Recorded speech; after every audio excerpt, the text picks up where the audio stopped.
Hi everyone, welcome to the channel. This is Drew, and today we are playing some historic Big Red. So, I think this deck is pretty self-explanatory. It's a mono red planeswalker deck.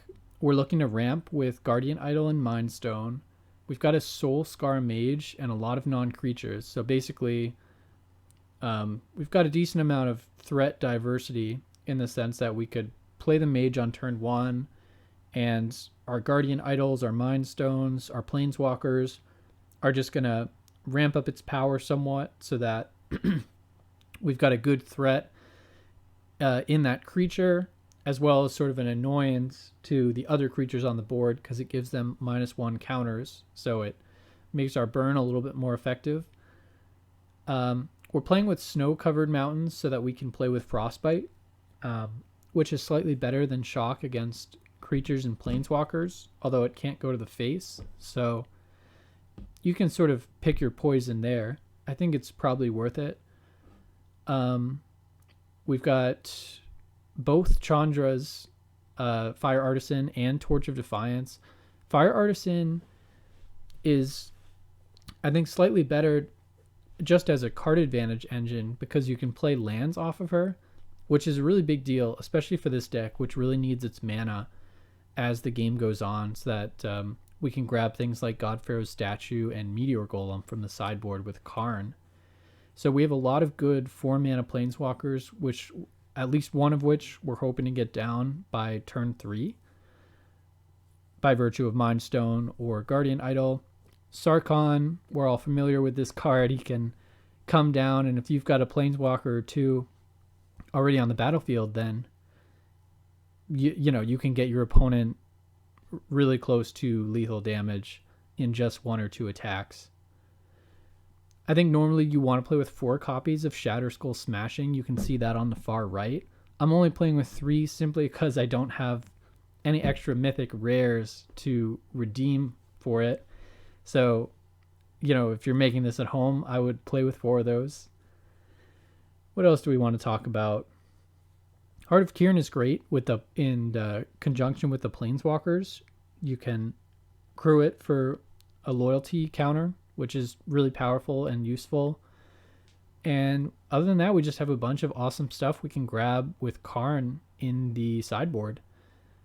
I think one that I'll make note of, most of them are pretty straightforward, but Combustible Gearhulk is a fun one. It's a big creature, 6 mana, so you don't really want to grab it until you can actually pay for it, but it has a pretty powerful entering effect. We've got a lot of high mana spells in our library here, so if they do the mill 3 cards, then it deals damage to them equal to the total converted mana cost. If things go poorly for them, they could be looking at 8, 10.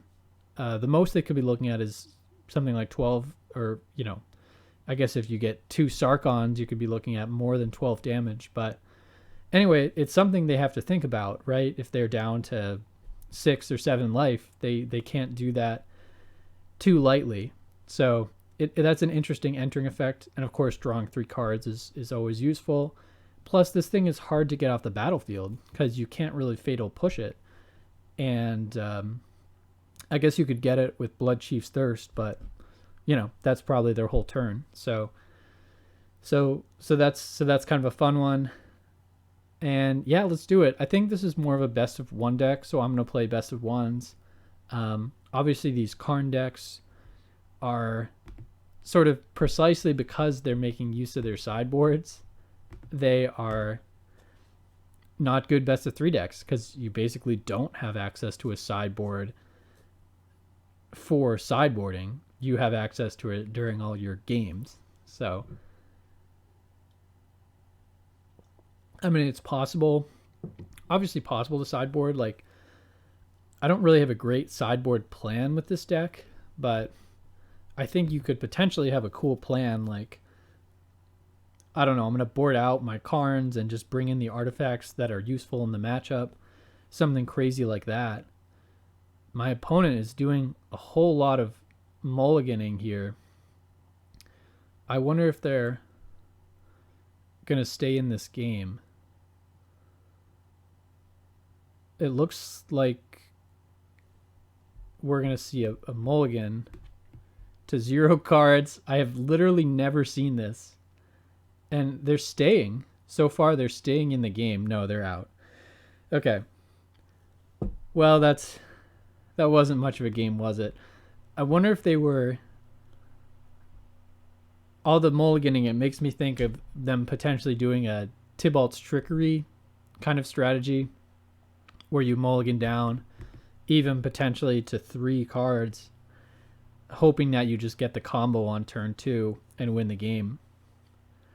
I've been messing around with that deck a decent amount lately, Tybalt's Trickery, and it's as silly as the deck is and kind of like as unfair as it is, and it's I don't necessarily want to speak to whether or not it should be banned, because it's almost easier to speak to like why was it created in the first place. I feel like no one was asking for a weird red card that was a counterspell. It's just such a bizarre phenomenon. Okay, I mean, hopefully that tells me they don't have Spell Pierce, which could be useful to know. If they're playing like Mono Blue Tempo, okay, they're not. Simic colors here. Oh, yay. Okay, this means we got our Chandra for next turn, which is, I think, exactly where we want to be. Do we want to minus her right away to kill this? I think so. Oh, no, let's do this. Let's do this. This is better.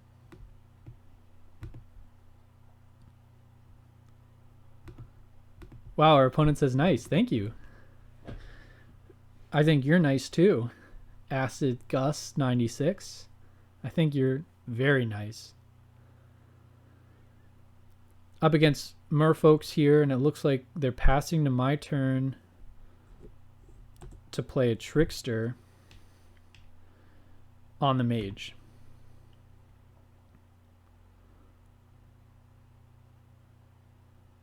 We have a Sarkon.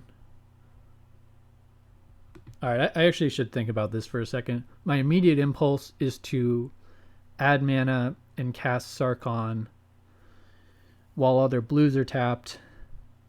1, 2, 3, 4. So we could do Sarkon plus Soul Scar Mage. It's kind of a tongue twister, the Soul Scar, whatever. I think I'm just gonna let this Trickster hang out. Yeah, this is fine.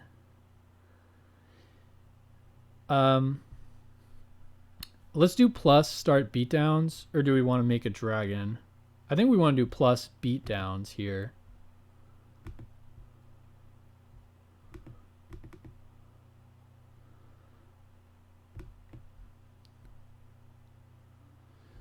Just to make that thing a little bit harder to kill. Got 2 creatures on board. I'm feeling pretty confident. I'm feeling very confident. They name Merfolk for the territory. Oh, you know, one thing I want to say about the Chandras, regarding the 2 different Chandras, is that Chandra Fire Artisan, her loyalty thing where, you know, you remove a counter and it pings something for 1 damage, Planeswalker or opponent. Well, Planeswalker person, I guess I should say. All right. That was not great, but also not that bad for us. Okay. I guess, do we do the attack first? All right, wait. Yeah, let's do this. Let's go aggressive here. Get those up to 2s to 2 3s. Plus on him, attack all.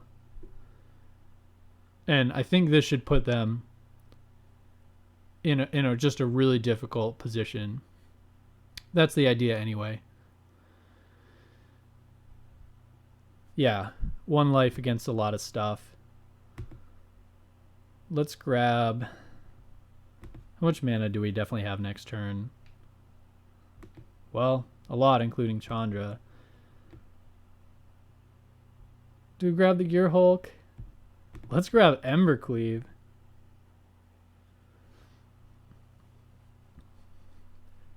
Yeah, I can't imagine them coming back from this, so we're going to be ready on the good game here. I mean, if they come back from this would actually be like the greatest comeback in the history of Magic. 1 life against 3 relatively high loyalty planeswalkers. Well, got a couple more lands. Are we going to see an attack on... There's not even like a fruitful attack. They can't... Don't control a dragon, so that's not going to do anything. I can't tell you how often I've attacked into a Sarkhan with a 1-drop, you know, where it just gets pinged. Alrighty. Yeah.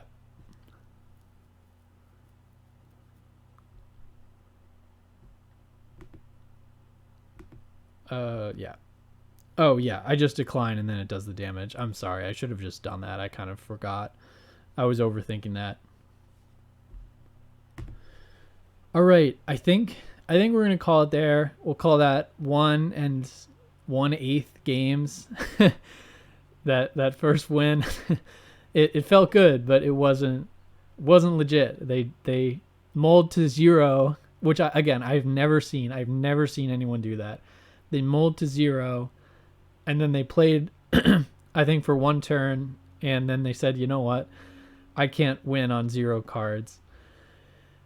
Not against mono red, big red, planeswalkers, whatever you want to call it. All right. So we're good. Thank you so much for joining me. This has been fun. This is exactly the kind of board state that this deck is going to produce if things are going well. You've got your mages. You've got an Embercleave in hand. You've got your red planeswalker plus Karn trio. You've got a Mind Stone down. It's just a weird, fun deck that can attack from a few different angles. All right, so thank you for joining me today. Remember to subscribe if you haven't. Every subscription matters. I think I have 22 right now, and I really do notice everyone. So I know it seems silly. Like, I watch YouTube videos all the time, and I basically follow certain people where I never subscribe to them because I'm just so used to whatever, just watching their videos. And so I totally understand. Like, I sympathize with you. I can empathize with someone who watches these videos or has watched a video or two, and you think, oh, I kind of like this, whatever, I would watch another one, but you don't subscribe. It really does, it really does matter if you can remember. So I would really appreciate that, or comment or like or anything like that. Any activity really is wonderful. All right. Yeah. So thank you for joining me, and I will see you next time. Have a good one.